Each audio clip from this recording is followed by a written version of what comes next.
Here is a cool question that uses 2025.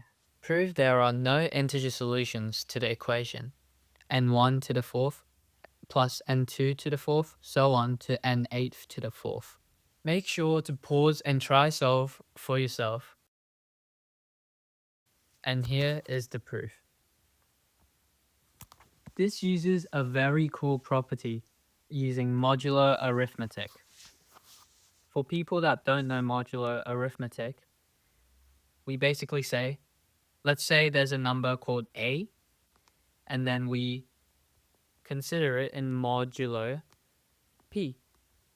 So all we do here is we divide a by p and see how much remainder there is left. So let's say a is 6 and we consider it in modulo 5. So 6 divided by 5 gives a remainder of 1. So 6 is congruent to 1 in modulo 5. You can find more of this on any YouTube video out there. So now when we do with powers, there is a very cool property when n is raised to the fourth. If we consider it in mod 16, n only gives two values, 0 or 1, which is very cool. When n is even, it can be expressed as 2k. So when 2k is raised to the fourth, it gives 16k to the fourth, which is a multiple of 16, which means it's congruent to 0 in modulo 16. Now if n is odd, it can be either 1, 3, 5, 7, 9, but 9 is the same thing as negative 7 in modular arithmetic, right? Because 9 plus 7 equals 16.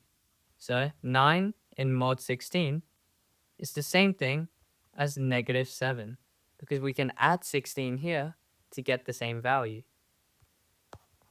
So the only possible values is 1, 3, 5, and 7, because negative 7, let's say we do negative 7 squared, it's going to give the same thing as 7 squared. And obviously the other values are all the negative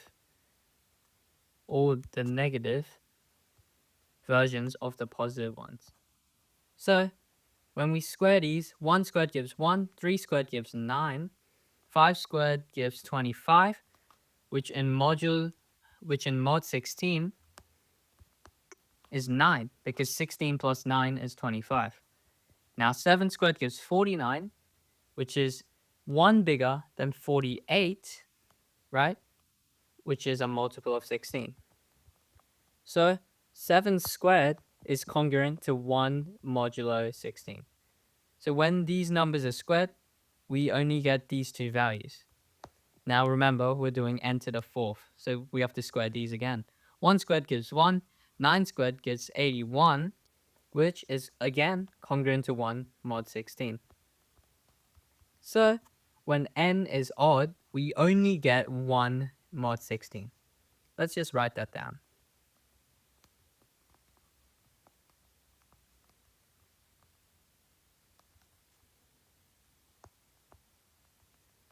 Now, let's consider 2025 in modulo 16.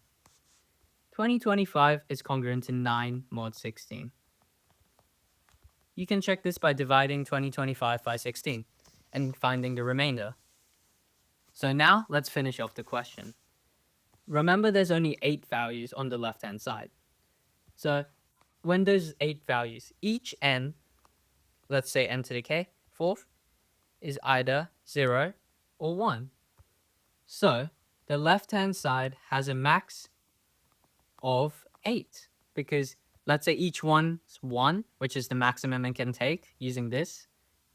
The max value in modulo 16 that the left-hand side can have is 8. However, the right-hand side is 9 mod 16.